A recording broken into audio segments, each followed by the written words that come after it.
بسم اللہ الرحمن الرحیم۔ لاکھوں کروڑوں درود حضرت محمد صلی اللہ علیہ وسلم پر اور ان کے آل پر۔ ویورز، ہم نے جو اس سے پہلے ویڈیو بنائی ہے اس ویڈیو میں ہم نے قرآن پاک پڑھنے کی فضیلت کو بیان کیا تھا، جس میں نے چند احادیث مبارکہ کا ذکر کیا تھا۔ ابھی آج ہم نے پہلا قاعدہ شروع کرنا ہے۔ قرآن پاک پڑھنے کے لیے یہ قاعدہ پڑھنا ضروری ہے۔ جس طرح انگلش یا کوئی بھی زبان ہوتی ہے، اس کو پڑھنے کے لیے اس کی بیسکس ہوتی ہیں، ان کو یاد کرنا پڑتا ہے۔ اسی طرح قرآن پاک پڑھنے کے لیے اس کے بھی بیسکس ہیں، ایک قاعدہ ہے جس کو پڑھنا ضروری ہے۔ یہ قاعدے مختلف ناموں سے آتے ہیں، نورانی قاعدہ بھی ہوتا ہے، رحمانی قاعدہ بھی ہوتا ہے، بہت سارے قاعدے بہت سارے ناموں سے ہیں، لیکن ان میں بیسکس ایک ہی ہوتی ہیں، مختلف طریقے سے بتائی جاتی ہیں۔ تو جو قاعدہ میں نے چوز کیا ہے اس کا نام ہے یسرنا القرآن۔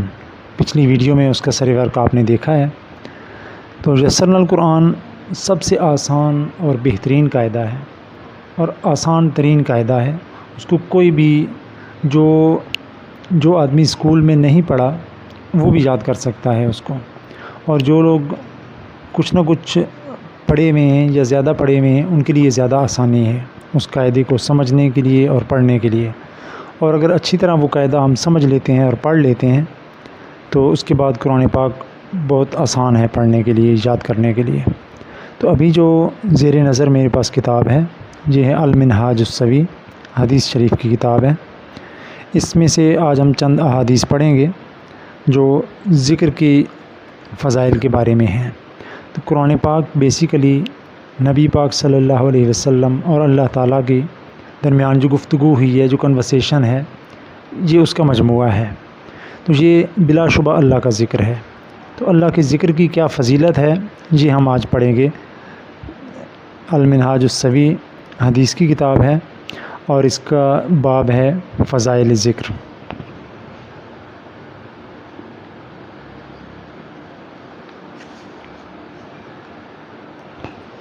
فصل ہے فصل فی فضل ذکر و ذاکرین، ذکر الہی اور ذاکرین کی فضیلت کا بیان ہے۔ اس میں ہم جو مختصر احادیث ہیں ان کو دیکھیں گے، ان کو پڑھیں گے اور اس کو سمجھیں گے۔ اس کے بعد ہم آج کے اپنے قاعدے کا، آج کے سبق کا آغاز کریں گے انشاءاللہ۔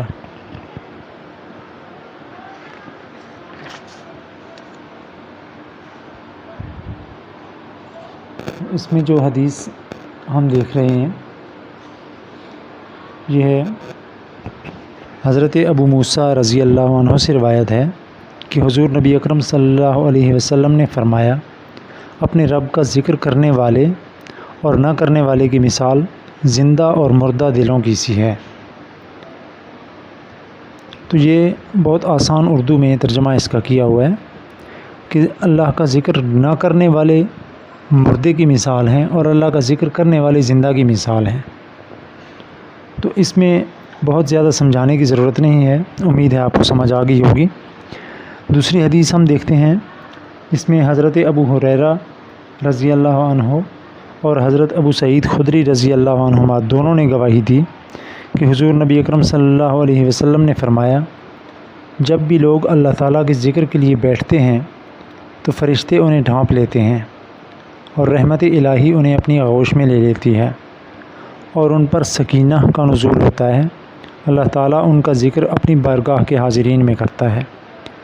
تو ناظرین، اس حدیث پاک کی روشنی میں آپ نے اندازہ لگا لیا ہوگا کہ ذکر کرنے اور ذکر سننے والوں کی کتنی بڑی فضیلت ہے۔ اگر آپ یہ قاعدہ، یہ سبق پڑھتے ہیں تو اس کی بہت بڑی فضیلت ہے، اگر نہیں پڑھتے صرف سنتے ہیں تو پھر بھی اس کی فضیلت ہے، بہت زیادہ فضیلت ہے۔ تو آئیے آج ہم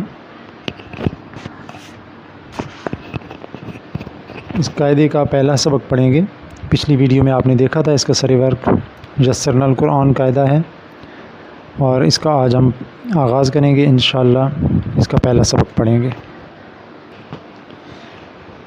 جی ناظرین، ابھی یہ سر ورک آپ کے سامنے ہے، پہلا اس کا سبق ہے اور اس کے بعد اس کا قاعدہ نمبر 1 آئے گا، پھر قاعدہ نمبر 1 آئے گا یہ اس کی بیسکس ہیں، حروف تہجی ہیں، جس طرح انگلش کے الفابیٹس ہوتے ہیں ABC، جس طرح انگریزی سیکھنے کے لیے ABC یاد کرنے کی ضرورت ہوتی ہے، اسی طرح اس کو بھی یاد کرنا ضروری ہوتا ہے۔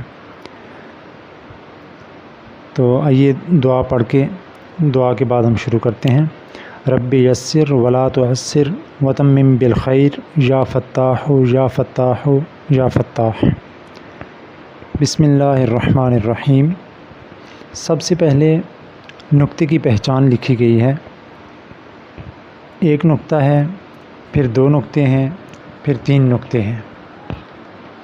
جو ایک نقطہ ہے وہ سب سے پہلے انہوں نے لکھا ہے، یہ نارمل ہے، یہ ایک نقطہ ہے۔ اس کے بعد 2 نقطے ہیں، اس کے بعد 3 ہیں، اس کے بعد انہوں نے 2 نقطے بتائے ہیں کہ ایک اوپر کی طرف اور ایک نیچے کی طرف۔ پھر 2 نقطے ہیں، 2 اوپر کی طرف، 2 نیچے کی طرف۔ پھر 3 نقطے ہیں جو اوپر ہوتے ہیں۔ اوپر میں صرف سا کے اوپر آئے گا نقطہ، 3 نقطے آئیں گے، اور اس کے بعد شین کے اوپر آئیں گے اوپر 3 نقطے۔ تو اسی طرح نقطے آپ نے ذہن میں بٹھا لینے ہیں اور ان کی پہچان ہونی چاہیے۔ بسم اللہ الرحمن الرحیم۔ الف، پہلا اس کا جو الفابیٹ ہے، الف، با، تا، ثا، جیم، ح، خا۔ جو یہ ہے اس کو ذرا نرم پڑھیں گے۔ ثا، زبان کا سرا اوپر والے دانتوں کے ساتھ لگائیں گے تو اس کی آواز نکلے گی۔ ثا، جیم، ح۔ یہ ح جو ہے یہ تالو کے ساتھ ہم تالو کی جگہ سے ادا ہوگا۔ ثا، ح، خا، دال، زال، را، زا، سین، شین، صاد، ضاد، طا، ظا، عین، غین، فا، قاف، کاف، لام، میم، نون، واو، ہا، ہا۔ ہا جو ہے یہ 2 شکلوں میں آئے گی، ایک جے والی ہا ہے، ایک جے والی ہا ہے۔ ان دونوں کو ایک ہی مخرج ہے، ایک ہی جگہ سے ادا ہوتے ہیں۔ اور یہ حمزہ، یا، اس کا بھی وہی مخرج ہے، اس کا بھی وہی مخرج ہے۔ یہ اردو میں الگ الگ ہوتی ہیں لیکن عربی میں ان کی ایک ہی آواز اور ایک ہی جگہ ان کا استعمال ہوگا۔ تو ناظرین، آج کا ہمارا سبق مکمل ہوا۔ اس کو آپ نے یاد کرنا ہے۔ کل سے ہم اس کو اس ترتیب میں پڑھیں گے، اوپر نیچے سے، تاکہ ہمیں کوئی بھی لفظ دیکھ کے اس کا ہمیں پہچان ہو جائے کہ یہ فلاں والا لفظ ہے۔ تو اللہ تعالیٰ آپ کا حامی و ناصر ہو۔ اس کی آپ نے پریکٹس کرنی ہے، بار بار سننا ہے اور پھر اس کے ساتھ ساتھ پڑھنا ہے۔ تو یہ پریکٹس کرنے سے انشاءاللہ یہ یاد بھی ہو جائیں گے اور ذہن میں بیٹھ جائیں گے۔